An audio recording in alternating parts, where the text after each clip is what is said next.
If your content isn't landing, it's because it's not uniquely you. It's not packaged in a way that's connecting to the person you want to be viewing it. And it's not coaching. The good news is that you don't need more gear, more hustle, or fancy editing. The fix is in your coaching content signature. If you listen to episode 24, just a few episodes back, I introduced you to the coaching content signature. This concept blends your core coaching belief, your personal point of view, your coaching style, and how you deliver against transformational topics.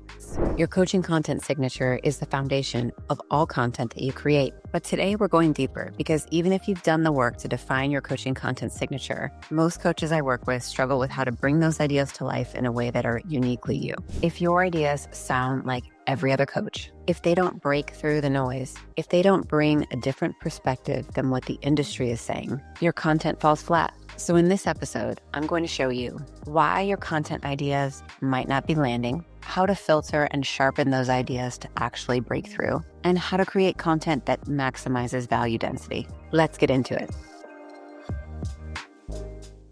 When it comes to content, lazy content is the most competitive. Most people posting end up saying relatively the same thing or remixing someone else's idea. The result is that we get a ton of content in our feeds that just sounds the same and very little unique ideas that actually stand out. You may be posting consistently. How much time are you actually dedicating to ideas that are clear, that are transformational, and that are unique to you?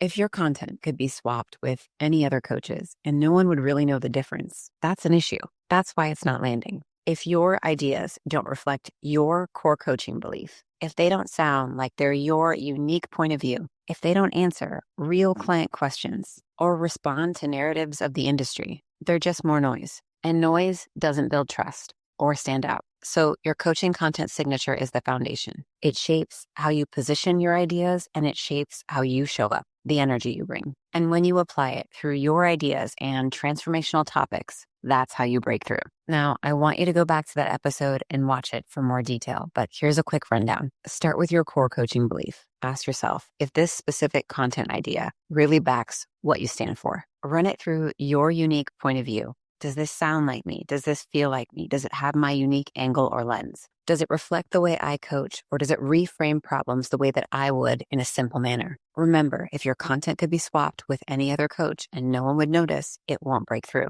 Your unique point of view is what makes it memorable. Then ask yourself, is this content idea actually transformational? Is it just a tip, or does it actually shift something for a potential client? Does it solve a pain point? Does it answer a real question? Does it challenge a common assumption, or does it give them something new to go and try? That's what will make your idea worth listening to. Are you coaching in the moment and then guiding to the next step? Ask yourself, am I delivering a clear win with this piece of content right now? And is this piece of content interesting enough to make someone want my lead magnet? When you run every content idea through these 4 filters, you start weeding out generic content and you work with what's left to sharpen it even more. Most coaches are just thinking, what do I post today? But not you. You're thinking, does this piece of content express my coaching content signature and really serve my potential client? That shift is where content becomes strategic and has a real impact. As I mentioned, once you have your coaching content signature and you run your content ideas through those 4 parts, you're left with content ideas that you can continue to refine. The next step is creating content with a single problem solution focus and maximum value velocity.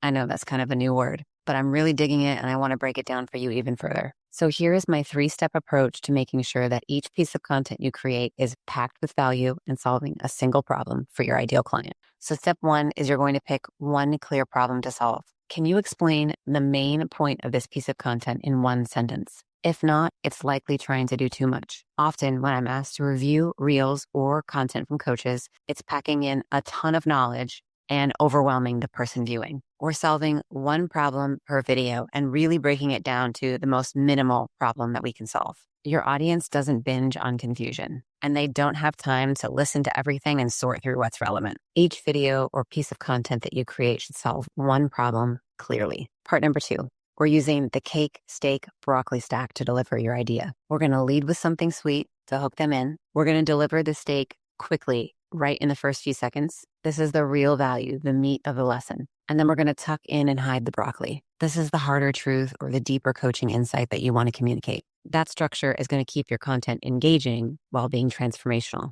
And then finally, number 3, we're going to pack it with value. We want to think about value density and velocity. By velocity, I mean that we're just delivering that value as fast as we can because people are impatient and they likely give our content a few seconds. And when I say value density, I mean, is this piece of content really worth someone's time? If it's short form, we're looking at value per second, and every second matters. If it's long form, we're looking at value per minute. Now, if you create something and you honestly feel proud of it and you know that you've packed as much value density as possible into that piece, then I want you to feel great about posting it. But if you really gut check it and you don't feel that confidence, then let's take a step back and rework that piece of content. There's no rush. I'd rather you publish less content at a higher quality clip. When you create content with this level of intent to simplify and to serve, it's going to hit. It's also going to force you to level up. And that's the game we're playing now. I don't want you to check the box with anything that you do. All right, now let's connect this idea process to your marketing system. I want you to take those coaching content signature, value-driven ideas and plug them into your weekly content anchor, your weekly podcast, your weekly YouTube video, or blog. From there, you can repurpose into your short form for your daily posts, your videos, your carousels, your stories. And of course, you can just clip from your anchor content, but I want you ideally to be aiming bigger. So bonus points if you actually repurpose the idea into your short form, remix the idea, further clarify a point, or extend from something you hit on specifically in your weekly anchor that you can make more clear in your short form. But my bigger point is that you don't need 15 new ideas a week. You need one unique idea rooted in your coaching content signature, packed with value that you can amplify through your flywheel or your 5-part marketing system. And here's the best part. I mentioned this whole process being something that will require you to level up. Your weekly volume becomes practice. Each week is a rep that's going to sharpen your ideas and help you become a better communicator, not just check the box. This is how you consistently improve, how you continue to iterate and show up better and better while building trust and delivering incredible value to your audience. So you see where I'm going here. This whole process is a challenge for you to get better, clarifying your ideas, refining your point of view, becoming a stronger communicator, getting better at coaching through your content, delivering your ideas in the way that only you can so they land and are meaningful and memorable. When you define your coaching content signature, your core belief, your unique point of view, your coaching style, and your transformational topics, and you coach in your content, you stop blending in and you stand out. So before you hit record this week, make sure you've gone back, watched the episode on your coaching content signature, defined yours, and then run your content ideas through the value velocity filter. Again, that's making sure that each piece of content that you create is solving one clear problem. It's following the cake, steak, broccoli stack, and it's delivering maximum value per second or per minute if it's long form. As always, check the episode blog for show notes and more insights on how to get better at creating content with these thoughts. If you haven't downloaded the one-page marketing plan, do so. It's linked below. Be sure to go back and listen to the episode on your coaching content signature and maybe queue up the episode on why short form is failing coaches. That will dig deeper into your weekly content anchor so that you really understand that structure as well. So the big idea this week is that you don't need more content. You need better ideas that are uniquely yours, and you need to get better at packing them with value and delivering them with clarity. That's it for this week. I'll catch you next week with a new episode. In the meantime, hit me in the DMs if you have any questions.